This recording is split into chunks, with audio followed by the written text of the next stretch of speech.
So I suspect in 2025 that DSCR loans will be available. I think the 80% LTV is just not going to happen, whether it's purchase or cash out refi. They'll go back to 75. But I'm just going to make a wild ass guess, which I love to do, that DSCR loans will be no better than half a point more expensive. And I think there's a good chance that when the product comes out, it'll be a full percent higher. Like if conventional 7, it will be 8. And maybe over the year, the spread comes in a little bit because of competition. But I think the days of DSCR loans being priced better than conventional are just flat out over. Alrighty, folks, it is my great pleasure to bring on the boys from Convoy Home Loans. We have Dustin now. Jonathan is parking his car. He will be on momentarily. But I thought we should talk about what happened in the mortgage market in 24. I think we can talk about what's coming in 25. And as always, on all of these lives, you can ask your question. If you would like to ask your question, you can either A, raise your hand, and you do that by going to the bottom of the screen, and there's a little, what do they call it?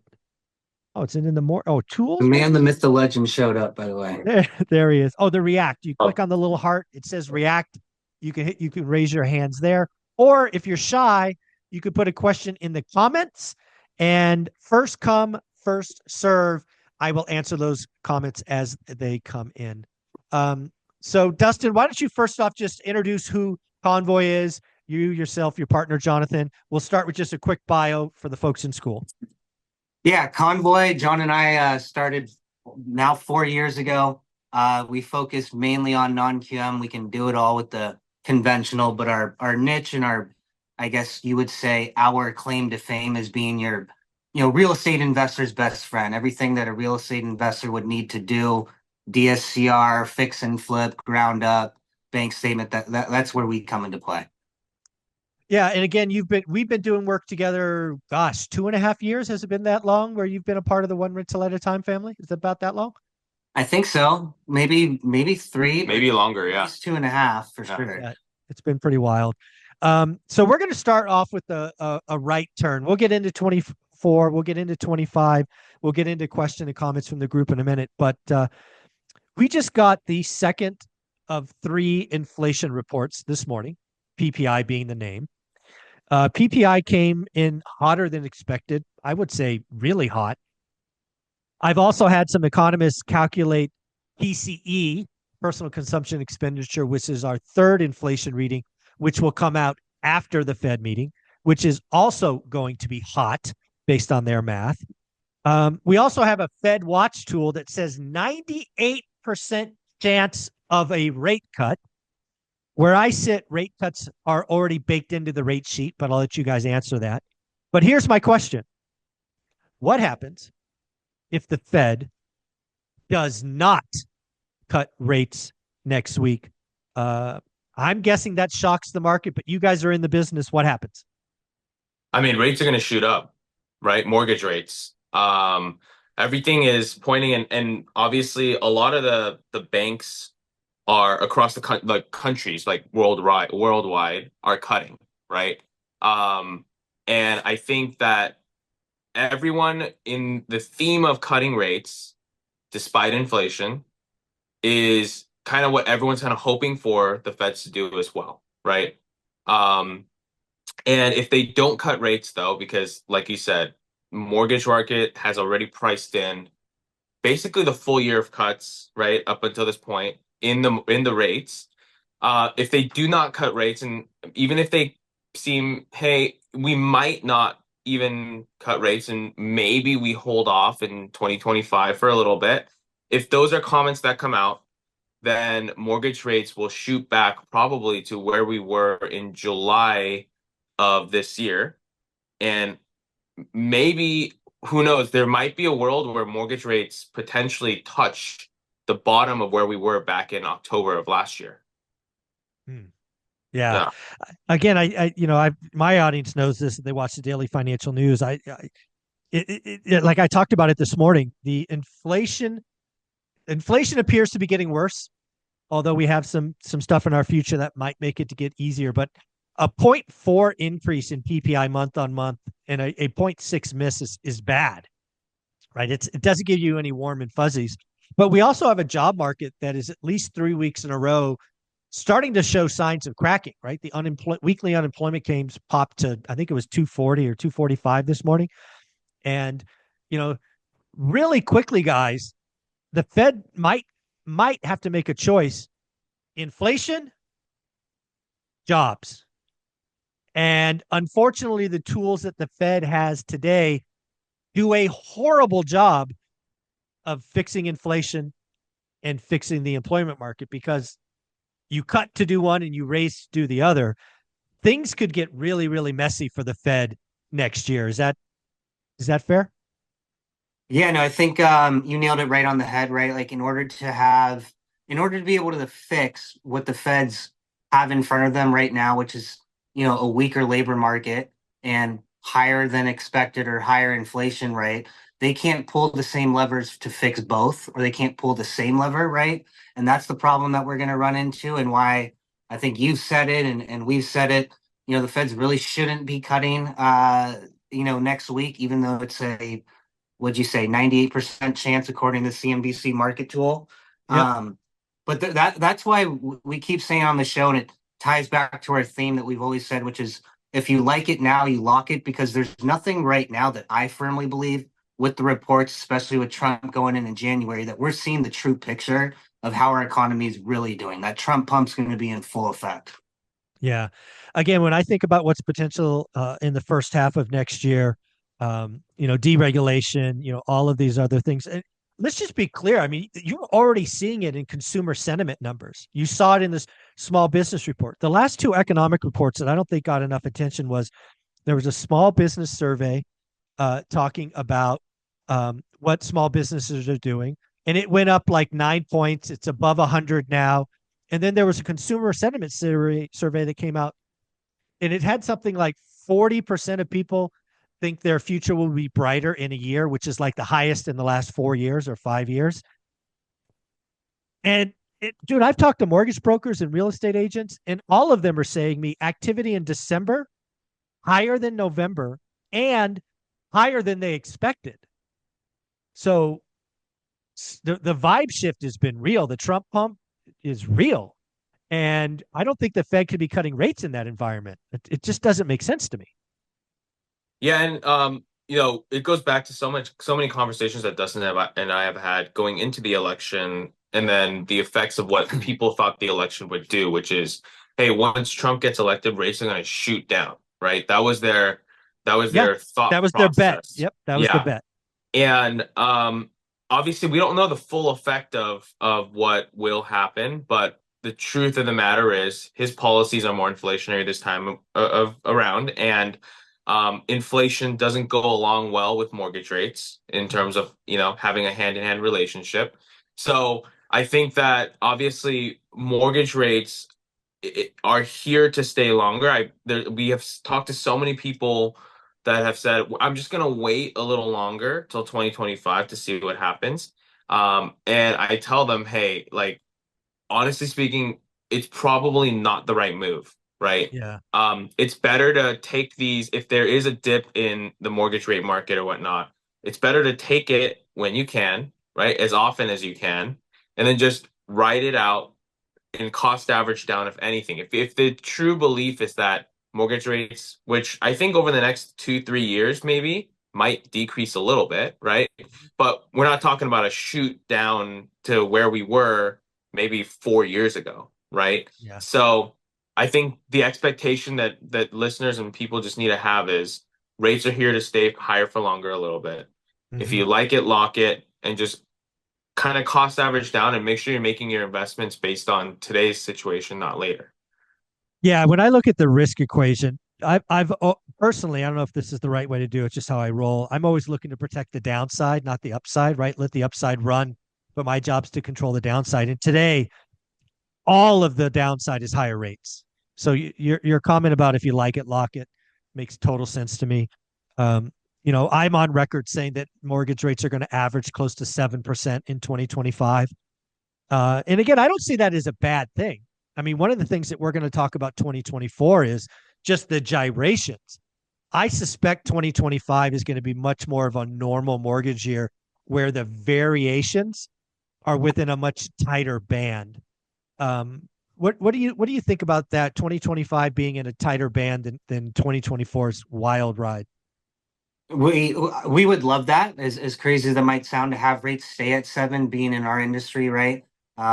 Because of the fact that we do need the market to, and it's the housing market, but it's also the consumer sentiment that you touched on 2 minutes ago. We need that to stabilize. We need that to normalize in terms of like we had so many people waiting on rates to drop. And what happened in September through October when rates dropped? Well, they thought it was going to continue to drop, right? And then it stopped and it shot back up. And to see the, like you've touched on, the applications that at least Convoy's been getting, our real estate agents that we partner with, if you were to tell me that we had more applications when rates were up a full percent than they were down a full percent the month before, you'd be shooting yourself in the foot saying, what do you mean, right?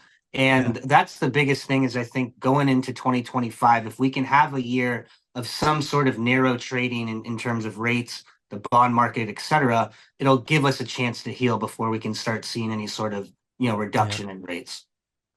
Yeah, again, as somebody who studied the consumer for over 30 years now, they are remarkably predictable. Remarkably predictable. And what do I mean by that? Well, when we saw rates collapse from 8 to 7 and 7 ultimately down to a low of 6.11, that downward trajectory was so consistent and so, I don't know, I'll call it large, right? Big moves, like steps. We're not talking drift, we're talking steps lower. That the average consumer, predictably, in my opinion, was going to hope for it to get below 6. It's like they look at the chart, it's only one direction. They don't understand the big picture. They don't understand what's being priced in to that 6.1 and what's the risk. So it actually doesn't shock me that you're busier at 7 than you were at 6.1 because consumers are so predictable. Oh, it's pretty funny. But yeah, so is that what you guys saw? You saw a lot of people going, I'm going to wait. I'm going to wait for 5.99. I'm going to wait. I'm going to wait. Is that what you guys were seeing? Yeah, absolutely. And this is even more so when we were talking to clients doing, buying down at 5.25, 5.5, right? Like like what, 2 months ago? Mm-hmm. And we were telling people like, hey, like this is the time, like let's get moving, moving, moving, moving. And they were like, well, I feel like if FHA is touching somewhere in the high 4s and you can get there, and Dscr, you guys are getting 5.5, 5.25. I think if we wait a little longer and after Trump's elected, it's going to go lower. And I said, that's probably not going to happen, but you know what? You got to make your own decision. That's fine. And what do we see happen? It just shot up, right? So I think everyone that missed from that initial shoot, everyone that missed that boat is now coming back and saying, I should have done it back then, but here I am now. I just have to make a move, right? And they're kind of taking more what's available instead of hoping for something that's unrealistic. Yeah. So let's do a quick review of Convoy 2024 before we get into what's coming in 2025. When I look at the year, especially in mortgage, the year was one of high variance. We saw some pretty violent moves, especially in the first half of the year. You guys are in the business and you've seen all of it. If you were to summarize 2024, what would you summarize 2024 mortgage as? I mean, in terms of a rate perspective, I'm just going to throw this in, and this is why it'll sound like there was so much variance. But going into the year, we rode, let's just say, average 6, 8, 7%, right?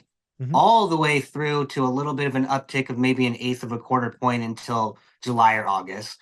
Then you have a full percent drop for 1 or 2 months, right? And then we're back up to 6, 8, 7%. So most years you don't have a 1% drop for a month and then go 1% back up. But that'll tell you that it's been a fun ride. It's been fun to see, the amount of applications come in during which rate levels they were at and why they were coming in, whether it's the spring buying season, whether it's summer, whether it's optimism that rates are going to keep going, or now it's FOMO because you missed the drop. So it wasn't a dull moment in the mortgage industry, to say the least. Yeah, the one thing that I think 2024 will be highlighted for is we now know with certainty where a refi boom kicks in, right? There was a let's maybe call it 8-week window where refis were up triple digits. We're talking 112, 140%. So I think we know with certainty refis kick in hard at, let's just call it 6%, which is maybe data we could have guessed, we could have assumed, but I think we now know with certainty where a refi boom kicks in, and it's at 6%. Does that feel about right?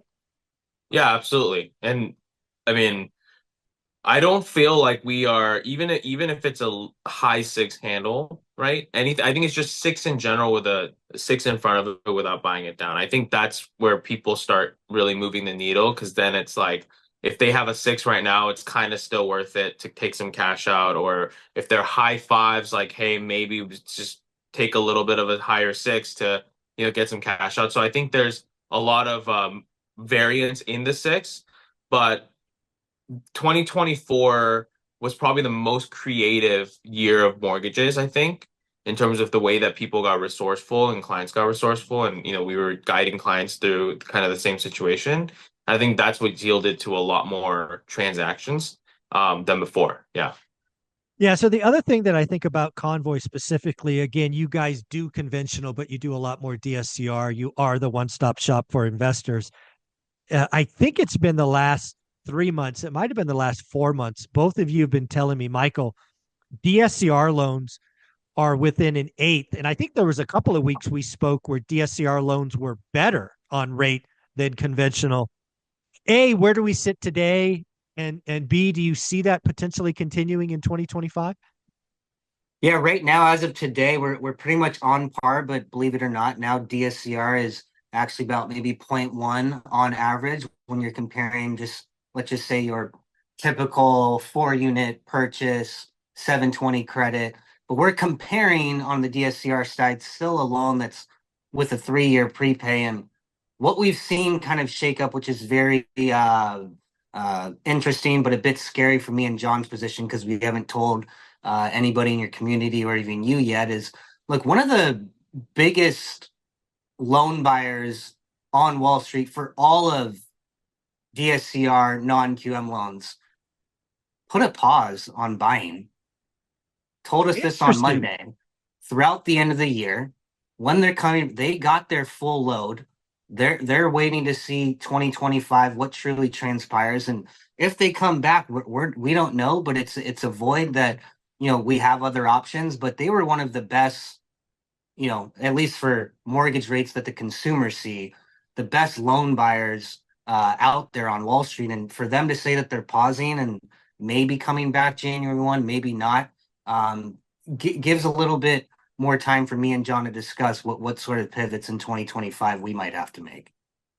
Wow, this is going to be a fun conversation. Again, folks, remember, you can ask questions. I currently don't see anybody with their hand raised. I see a couple of comments, but no real questions. Shout out Ryan for always being there, helping out. Ryan, thank you, buddy. You guys can put in questions. Otherwise, you're just going to hear us riff. And hopefully you're getting value from this. And hopefully you're having fun. So, all right. So let's talk about this biggest mortgage or Wall Street buyer. They've completed their appetite for this year. They're stopped buying.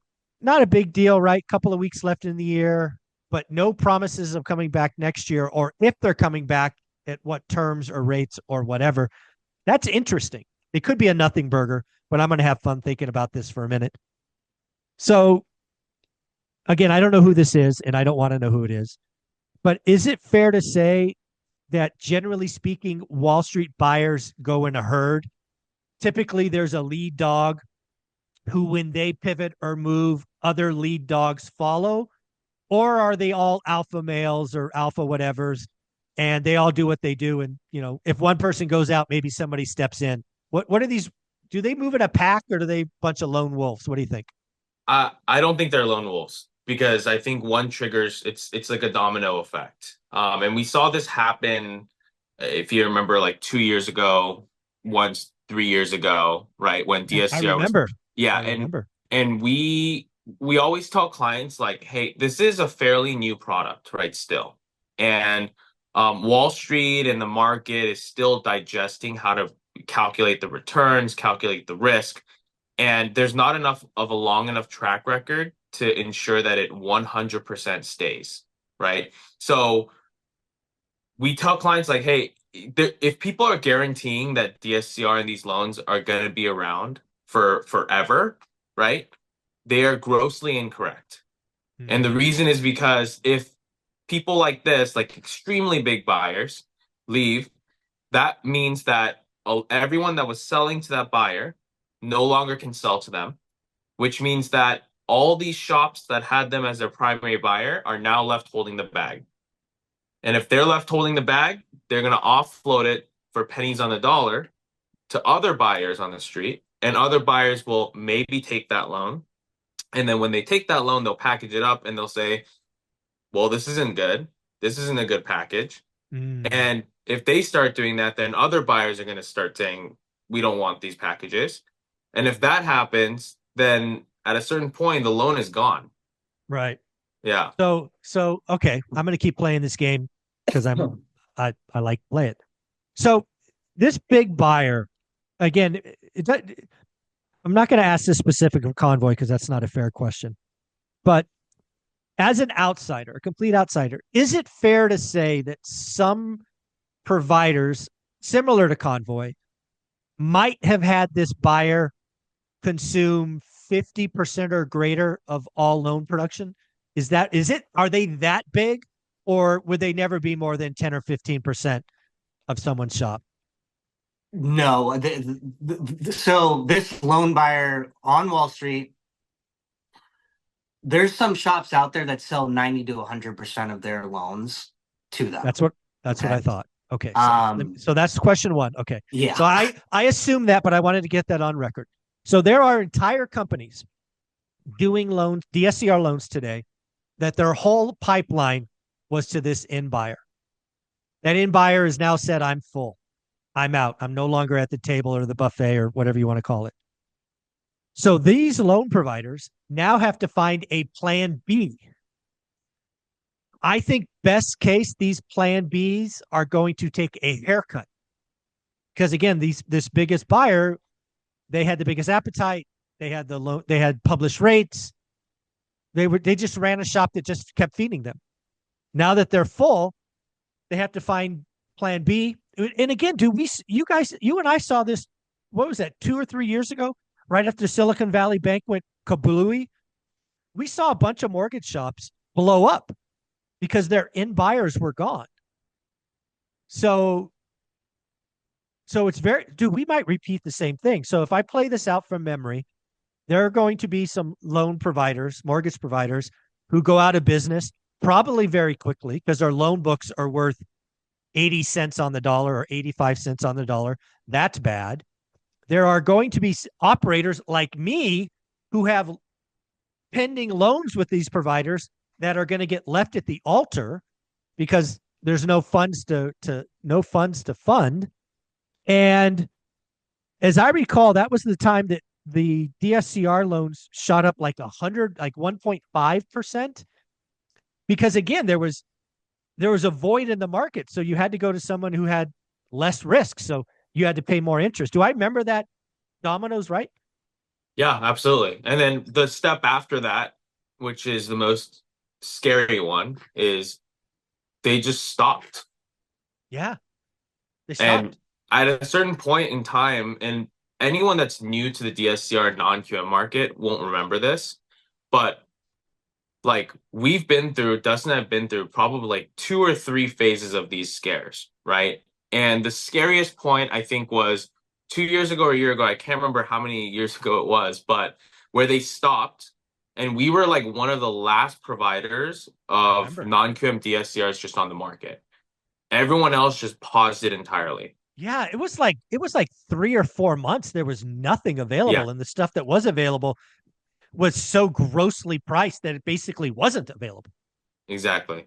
And not saying we're going to head there, right? Because everyone still has a positive outlook on the market, but we'll see because this is almost like a statement made on the street that, hey, there's a little bit of blood on the street right now, right? We're already hearing it from people coming back to us and saying, hey, we can't we can't operate. Essentially, they're telling us, shops are telling us we can't operate, right? Yeah. And Yeah. they're asking us to help them place their loans. And, and we're saying, hey, like we don't have the time to do that, but like send us what you have. And we're seeing these things kind of come through. Mm. And it's a lot. It's kind of scary to see, right? And on top of that, there's another scary point that I don't think we mentioned, but defaults kind of quietly are up. Oh yeah. And that's, I think, the biggest trigger to why people might exit the market in this sense. Well, All so the so that yeah, yeah, so because this is exactly where I was going when I looked at the chessboard and the operator pulling back. I think what the operator is telling us is, well, I'm going to say this is more of a hope because who knows. But I think what we've learned, or what this operator has learned, is DSCR loans are a valuable option for folks. I don't think there's any question. There are plenty of reasons to do DSCR loans over just having conventional. So I think there is a market. And I think it's a big market that someone needs to operate. But what I think happened and what's going to burn providers, at least in the short term, is two things. One, they didn't underwrite the risk appropriately, right? DSCR loans, rightly or wrongly, could have more fraud in them than a conventional loan. There's just things that could be done in a DSCR loan. I think DSCR loans, in totality, are probably riskier loans than conventional loans. And as we have talked about, I think for 90 days, the spread, which AKA is risk premium, has been basically nothing. So I think providers or buyers, specifically buyers of DSCR loans, got a little too happy, a little too drunk on a new line of business. They didn't understand the risk because, as you guys know, real estate risk is not recognized in months or quarters. It's typically years before defaults happen. And now they're looking at the end of 2024, planning for 2025. Defaults are showing up. And I think we missed this, or I missed it until right now. They probably have been pricing in rates falling, and they now are realizing rates are going to be higher. So they just have to pull back. They have to reprice risk. They have to reprice higher for longer. So my guess is they come back, but it's at rates nowhere close to where they were when they exited. Do I have that picture possibly right? Yeah, that's definitely one of the options, right? And what you said is they're constantly, when Wall Street's providing what rate should be offered with the risk premiums that are going to be allotted to any sort of loan sellers that they'll be the buyers on, right? They're doing that every single day. What's different when you're talking about a conventional loan, these are going to be mostly based off the treasuries. We know that the risk isn't as much, at least me and John fully believe. Like there is, and I'm not saying anything about Convoy, but there is definitely ways for the entire DSCR blanket industry, anybody writing a DSCR loan, right? There's a lot more potential issues for fraudulent, whatever it might be, than on a conventional side. And what's funny, if you look at it, like when DSCRs first kind of popped up and was really popular, 3.5, 4 years ago, there was a bunch of 85% down, 15% down purchases, DSCRs. There was a bunch of 80% cash out on 4 units, right? And those are just as high, if not higher, than what somebody could get buying their first time home, right? Exactly. And when you saw that now all of a sudden go to, okay, the max you're going to be able to get now is 75%. There's probably right now in the market, we get a lot of calls like, can I do 80% cash out on my, DSCR loan on investment property? I'm going to guess there's probably 5% of DSCR loan providers out there that even have that on their rate sheet, whereas 95% of them don't even want to, talk about it because it's not there. Whereas 3 years ago, 100% of DSCR lenders had the 80% cash out. And that's all because Wall Street's starting to learn the game. They're seeing what, loans are defaulting. They're taking those off the table, and they're seeing which loans are too high of rates. And now they can't, go on and make a premium. So that's why they're, cutting it. Like we just said, this loan buyer is realizing the margin and the risk don't add up. So there's no reason for them to continue at these levels. Yeah, so I think at the end of the day, again, I think if the big buyer is doing this, they're not lone wolves. Others will follow. I see it. I talk to people. I know what's going on. I think DSCR loans are certainly defaulting higher than conventional loans. I don't think there's any questions if you look at the loan books. So I suspect in 2025 that DSCR loans will be available. I think the 80% LTV is just not going to happen, whether it's purchase or cash out refi. They'll go back to 75. But I'm just going to make a wild ass guess, which I love to do, that DSCR loans will be no better than half a point more expensive. And I think there's a good chance that when the product comes out, it'll be a full percent higher. Like if conventional 7, it will be 8. And maybe over the year, the spread comes in a little bit because of competition. But I think the days of DSCR loans being priced better than conventional are just flat out over. What do you think, Jonathan? I mean, we'll see how everything kind of messes up because we're still seeing right now in today's market, like them being pretty much equal or sometimes in some cases below or higher. So, we've seen this story happen a bunch, right? I think there's going to be, well, we already saw someone else step in, another player step in and kind of tolerate a little more risk and be able to, write the loans and not as much of a spread. So I think people are going to step in till they step out. It's more of a question of how many people will step in to fill the holes until no one's left to step in anymore. Right. And they all step out and then they go to what you're talking about, which is, the spread is now 1% from a conventional loan, right? I don't think it'll be it won't be like a tomorrow thing where that spread happens. It'll be over the course of the next year. How does the risk lay out? How many people are defaulting on it? How many people are just, not paying their loans off at all, like any payoff of these loans? Like what's that number and how's that compared to how much risk they've already built in? Who's stepping in, stepping out, step in, step out? And I think we're gonna see that dance happen over the next year.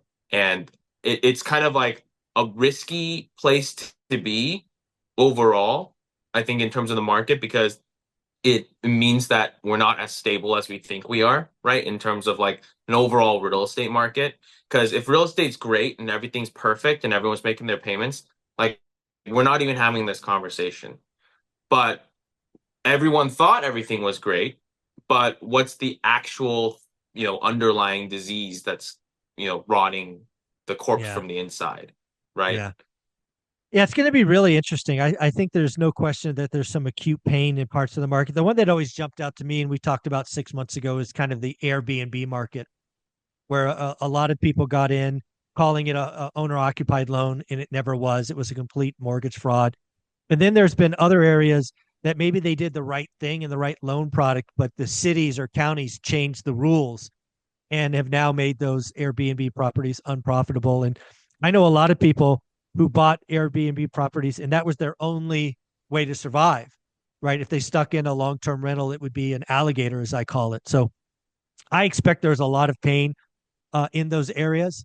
I don't think it's going to be enough to affect the overall, housing market, but it certainly can impact different loan books, right? If you have a loan book that was in Palm Springs, for example, there's some serious pain going on in some markets. So that's interesting. Let's do something for the audience because we just jumped in talking about conventional and DSCR. Why don't we define or give people samples of what's the difference between a DSCR and a conventional loan, both from time, paperwork, all of those things. So let's not assume people know the difference. If I'm a one-time investor and I'm buying a fourplex, what does a DSCR loan process feel like versus a conventional loan product feel like? So when I'm first giving a quick summary to any new client that I speak with, you're going to imagine both of them are identical processes in terms of there's going to be an underwriter. There's going to be an appraiser that goes out to the house to make sure that all the windows, and roof are intact, right?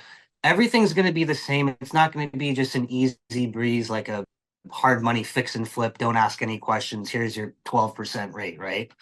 The biggest caveat and the biggest difference is that on a conventional loan, we are going to ask you for every single personal income documentation that you have that applies to you. So your W-2s, your pay stubs, your 1099s, your tax returns.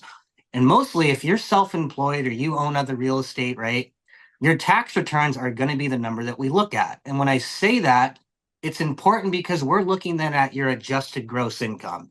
And as most people know that are self-employed or own real estate, you're going to pull every lever in the book to either write off, depreciation, what have you, so that your taxable income is as low as possible, which when you're applying for a loan doesn't work Not well. good. You want to show as much income, right?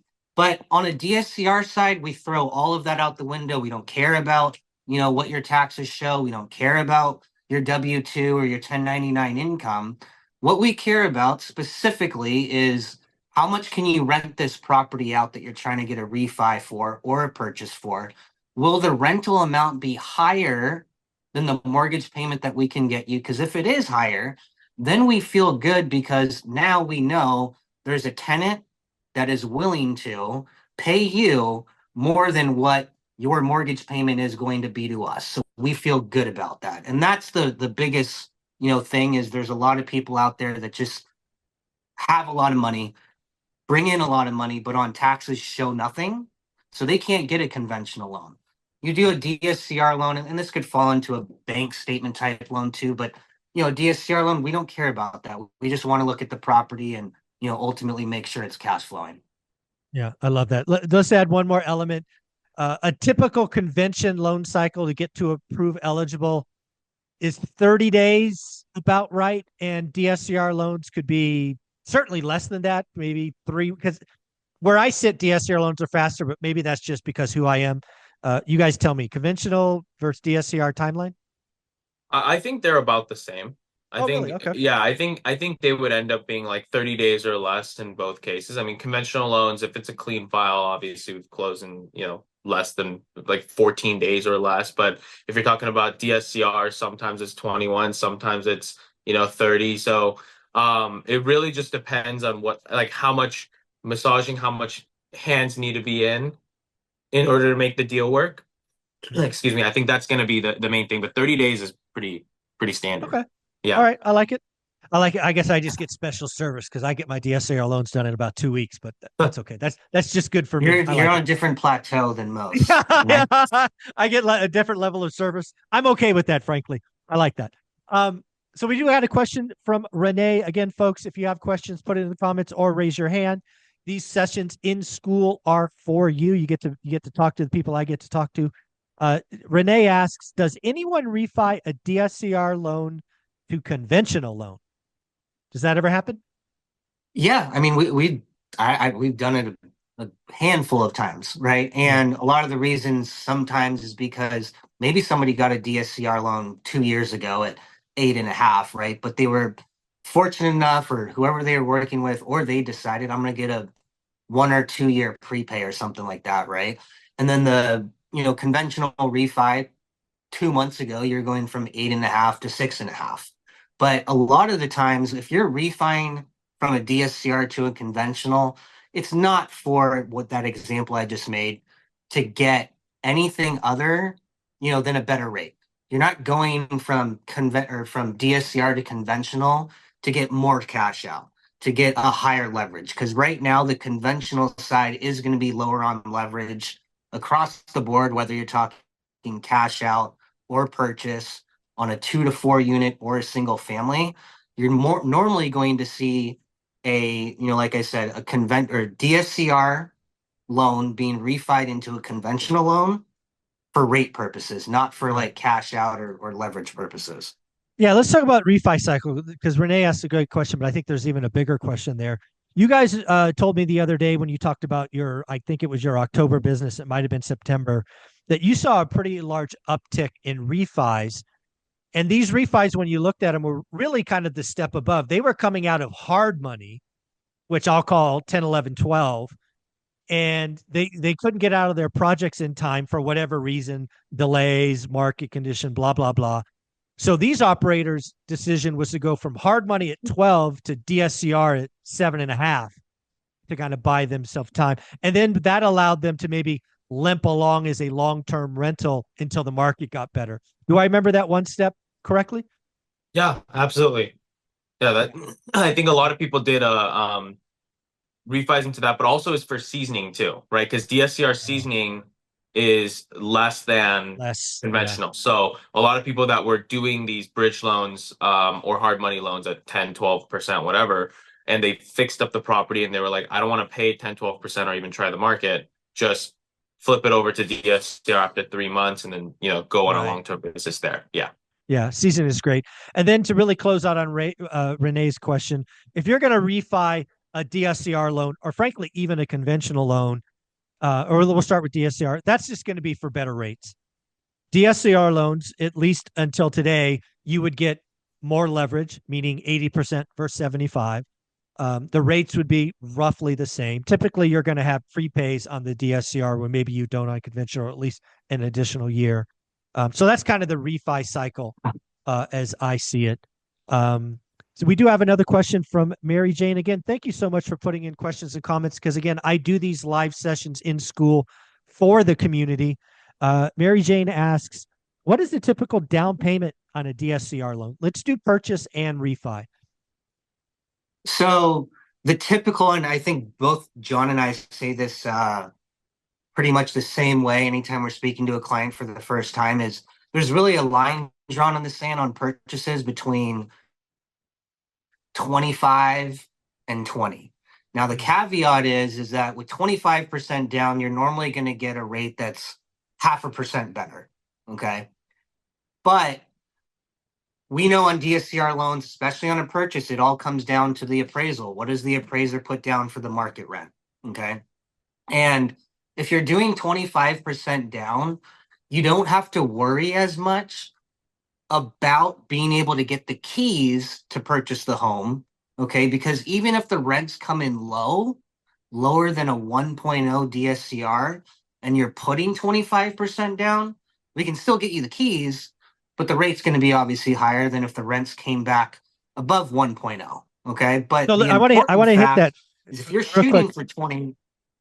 One thing I just want to hit again because I don't think I heard it. I think a lot of people missed it. It's what the appraiser puts down for rent. A lot of people hear appraiser and then they tune out because they only think about the appraisal value. If you're getting a DSCR loan, the appraisal rent is equal or maybe even slightly more important. So I just wanted to hit that because I don't think a lot of people caught it. So keep going.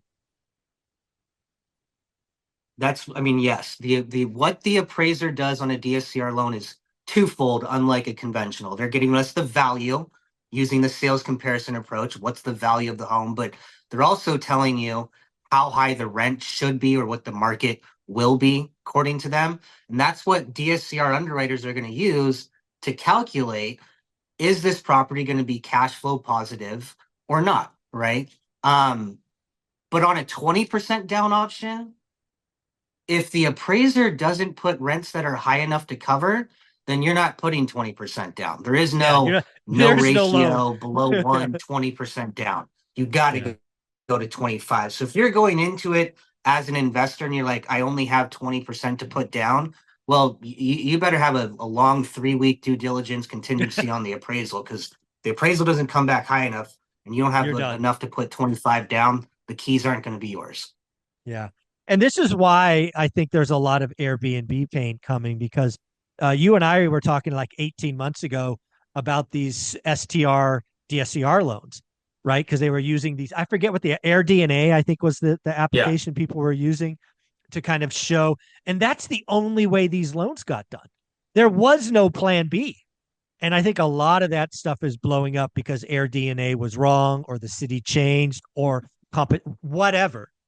And I think I think when we do a post-mortem in a couple of years and we break down defaults on DSCR, I am willing to bet $1,000 that more than half the DSCR loan failures or repossessions, whatever, were STRs gone bad.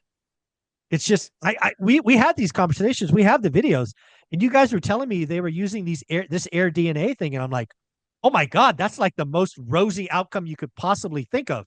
Nothing could go wrong. Yeah, right.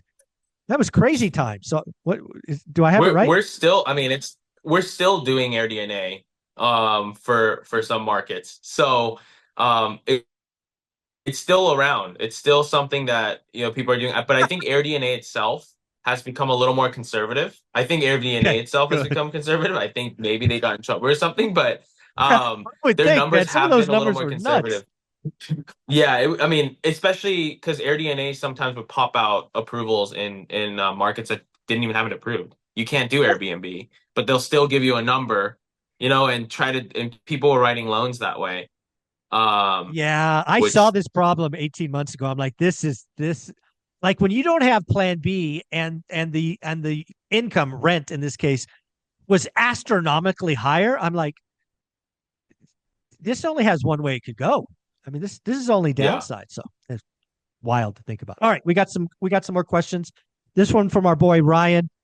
How does the ratio considered? Does a rate compound, i.e., a 1.7 to 1.5 is better than a 1.5 to 1.3? Like, like you already talked about below one, you're not getting the loan, but like, do rates get equally better the higher up that number goes? So the biggest line in the sand is just being above 1.0, right? Okay. Now, the most common amongst all loan buyers right now on Wall Street is they'll normally give, a very, very good rate above 1.0 on the DSCR. And then they'll give that extra tier better pricing at a DSCR above 1.25. Okay. Okay. That's just the most common, but there's a lot of loan buyers out there that'll do a different price if it's above one, a different price if it's above 1.1, Mm, 1.25, and 1.5 is the highest. There's no like, okay. oh, if you're at 2.3 or something, great, but we're not giving you that much better of a rate, right? Okay. But the thing to note is the difference between, let's say, above one and above 1.5 DSCR, it's probably a quarter point better on Hmm. rate. So it's not, the same difference between 0.98 DSCR and 1.01 DSCR is three quarters of a Vastly percent. different. Yeah. So Yeah. that's the line you want to be across, is just above one. Yeah. Yeah. I think that's very helpful to the group. Ryan does say this. I just thought I'd throw it out there. I thought it was pretty cool. Ryan considers YouTube to be the ORaaT community and school to be the ORaaT family. Oh, we just give a big aw. You're so nice, Ryan. All right, here's a question from Renee that I think I know the answer to, but I'm going to ask you guys. Is there a limit on the amount of DSCR loans you can get historically? I have seen times where you can only get 4 Fannie and Freddie. I think today it's 10. Is there a limited DSCR loans? no, there's no we have an option to move it because we have so much money on the market that is a lot of investors in the DSCR space still buying. So Mhm. if there's a limitation to one lender, we can always move it to a different lender. There's a lot of different options. So we have clients with portfolios of over 100, DSCR loans. Yeah. Yeah. So again, what I would tell just a normal operator is if your particular loan buyer doesn't want your loan, there's another one that does, right? Fannie and Freddie has a clear appetite limit, but the DSCR loan world is there is no limit. So yeah, like you said, up to 100. Let's see. Okay, good. All right. I think I've got all the questions. Again, folks, we've got time for maybe one more question if you want to sneak it in. We haven't really talked about 2025, but we'll do that now. What you in the next 5 minutes, guys? Why don't both of you give us our thoughts on lending, ease, rates? What do you see for 2025? I think I'm going to retouch on what we've been saying the past month or so, is that I firmly believe there's going to be, a much narrow trading margin for rates hovering 7% for all of 2025. I'll go out on a limb and say that there's not going to be more than one, if not zero, Fed cuts in 2025. I think we'll have a more stable market. I think it'll be a market where a lot of consumers, or pardon me, a year where a lot of consumers will come to the table and realize where we're at. But I don't anticipate any sort of wild changes in the rate market, which I know is the most important topic for consumers, at least until 2026, middle of 2026. There you go. I like that. Jonathan, any other color you want to throw on that? Uh, I mean, I completely agree with what Dustin says.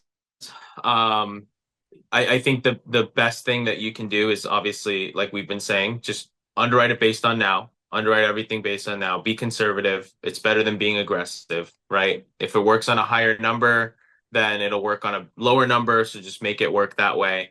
And just don't expect for, I think the expectation just needs to be removed from people's minds that rates move normally, right, that much in 1 year period, right, up or down. We've been in a very unprecedented market after COVID, after the Fed stopped buying bonds, all that stuff, right? So there's very little motion that typically happens in a rate market within a year span. So just kind of normalize again. Hopefully 2025 will kind of get people in that mindset again, that rates don't do what they did the Yeah. last 3 years.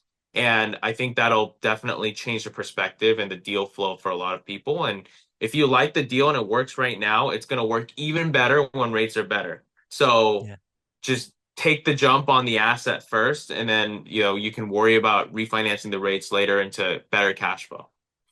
Yeah. So at the end of the day, what I would tell folks is I still believe we are in a buyer's market. I do think that inventory will grow 5-10% next year. If you're a part of one rental at a time, disrespectful offers, 30-year fixed rate debt, make sure it cash flows day one. You only get upside from there if rates go down sometime in the future. We're going to have more choices. I do think it continues to be tough for first-time home buyers. So affordability is not going to get much better, if at all. So again, I think it's a year of where doing the work pays off. It's certainly the first 6 months. It just kind of feels like we're heading that direction. And then at the end of the day, folks, remember that Convoy is the lender for investors. They have all kinds of different products. They are the guys that you should go to if you're part of one rental at a time. They do offer the most things, and they review the files and they tell you, no, you shouldn't do this. This is an alligator, which I greatly appreciate when I get those emails that you guys told somebody no. I know that's turning away business, but it just makes me feel good that you're a part of this. So where do they go to start something with you two guys? Yeah, go to convoyhomeloans.com and let us know you came from ORaaT. So there's a little drop down window, right? On the form, you say where did you hear from us? One rental at a time is in the drop down, correct? Yep, correct. All right, guys, go there, because if you're watching this, you want one of these two guys to help you. And that drop down list is important. If you do not select this, you're a fool, because you will just end up in this queue of all the other plebes, and we are better than that. So go to convoyhomeloans.com, click on one rental at a time, and either Dustin or Jonathan will help you out. Guys, take care. Thank you for doing this hour inside school. Thank you. Yeah, Later. thank you. Bye.